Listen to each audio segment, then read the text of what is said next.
Guys, what is up? My name is PandaMaster, and welcome to my spoiler-free review of episode 5 of 30 Coins. First off, give myself a little pat on the back. I'm finally, caught up, doing this on a Tuesday. We're here, we're good to go. I'm actually all officially caught up. I've been, all but caught up the past few weeks, and so now I'm technically, I watched it, right as it came out, so yeah, fun times. But yeah, let's talk about the double, because this episode first started out. I was getting to the point where it's okay, each episode has kind of had its own distinct flair. It's done a really good job. It has had the bar really high, right? So I'm like, when's it gonna dip? And I thought that this was gonna be the episode. It was getting to the point where it was, there wasn't a whole lot going on. It was is this getting kind of predictable, something like that? And then the third act just takes a big old poo-poo of greatness. I just woke up not too long ago, so there's not going to be any narrative genius going on right now, but yeah, no, this is another great episode. They are continuing to keep going, just steamrolling this thing. I love it a lot. We got a whole lot of information presented in a really interesting way about, what's going on with the 30 coins and the Canaanites and just all of this stuff, and, information as to how these supernatural events are occurring that I think makes a lot of sense, and there's a lot of cool stuff there. It really tests Father Vergara's willpower and his strength a lot this episode, and it helps him see what's the good side, what's the bad side, what's going on here, figuring out all this stuff. And in the same way, Paco and Elena go through very similar stuff this episode as well, in terms of just figuring out what's going on, what's their purpose of all this, what is necessity and what just simply shouldn't happen or shouldn't be or should be, or that sort of stuff. And there's some really cool things going on here. I really love this show. It just does not slow down. I love it a lot. And also, again, I'm going to keep this spoiler free, but I mean, y'all have seen the episode towards the end there, something we haven't seen before. Y'all know what I'm talking about. I'll probably mention it next week, once we get into episode 6, but I'm very excited. The character of Cardinal Santoro is a very interesting character, definitely, and I think the actor Manolo Solo, really phenomenal job with him. I think just his entire character is very intriguing to me, trying to figure out, what's going on. I'm still not entirely sure what's going on with that character, and I don't think I'm supposed to right now, and so it's definitely interesting. I maintain the opinion that every episode we get half of our questions answered, and then we get another half of new questions, right? So I love that storytelling, because it doesn't feel like we're being dragged on and on, because we keep learning more and more every single episode, and I think that's good, because when you have a mystery, pacing can be a really hard thing to accomplish, because you want to have something take up an entire season or whatnot, especially if you're doing a TV show. It takes a lot more time, obviously, than an hour and a half movie, and so I think they've done a really good job with the pacing thus far. I'm sad that my boy Antonio didn't make an appearance this week. I really think he's cool, and I would love to see more of his involvement. There's this mysterious figure that we met last episode. I don't believe she's been in other episodes, but the old lady from the Scarecrow, right? She's a very mysterious character that it seems like she has more importance than meets the eye. So I'm curious to find out more about her character.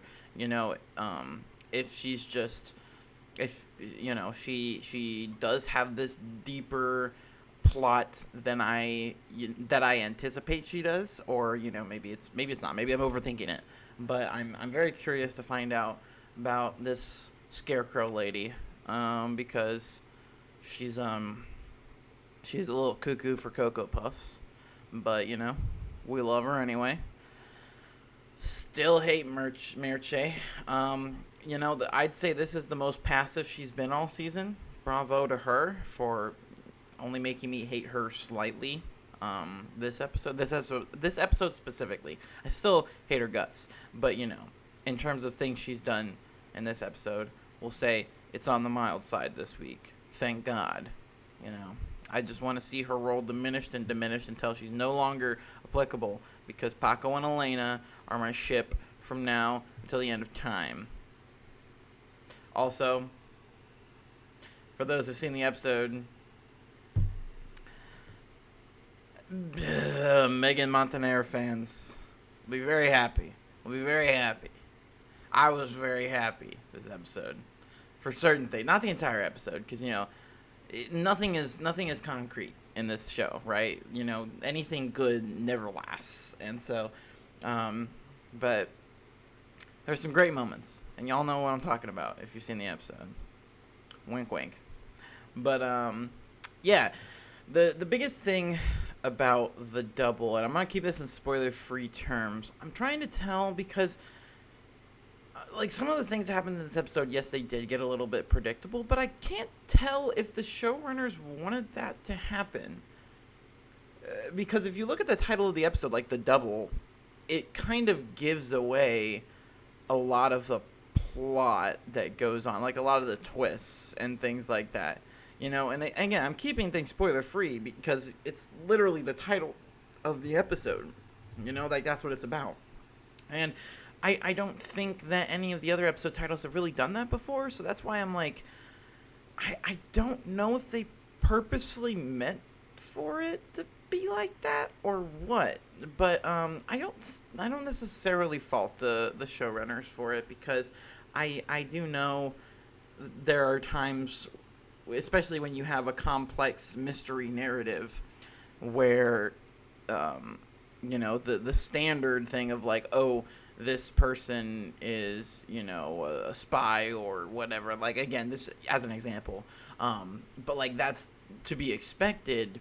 What you really should be paying attention to is all of the complexities beneath it, or something like that, and I can kind of see them doing that this episode. So I think, especially with Father Vergara, I think overall the things that happen to him in this episode are fairly predictable. I say fairly.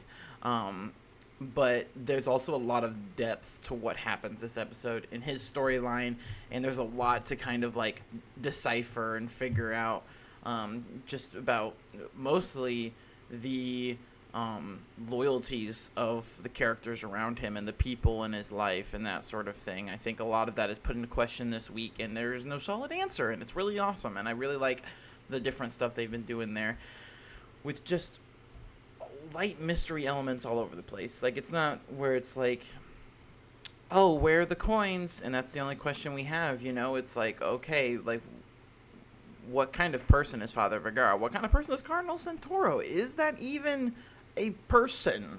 Like, what is going on with all of these people? Like, we question all of these things, and I think that's what makes for a really strong mystery show, is to continue to have questions, but also have a semblance of what you're doing and what's going on. Like, we know a ton more information than at the beginning of the season, right? We know that these Canaanites are after the 30 coins because they give them power, and so there's all sorts of stuff like that, and, there's a lot of people that essentially believe that, well, that was mostly learned this episode, so I'll stray away from that. It's been hinted at, but, we know this stuff, and we know that Father Vergara has experience with this sort of thing, and he, isn't exactly super close with the church because, he uses some quote-unquote extreme methods, when really he's just trying to be a good guy. So, yeah. We know a lot more about what's going on with this overarching narrative, and we also know a whole lot about this community in this village, right? So, in terms of all of the drama between Paco, Elena, Merche, and, the whole village, yeah, we've learned a lot there, but there's, intrigue. I think Jesus, who believe, yeah. Jesus being the man from the second episode, I believe, is where he showed up. Ouija, I think. Question mark? No, it was the first episode because that's when they didn't know what the baby was, because his daughter was pregnant. They didn't know, but yeah, Jesus is back and plays a major role in today's episode. Well, this week's episodes, I should say. And so, yeah, a whole lot of crazy stuff, but honestly, really great. Continuing to impress me.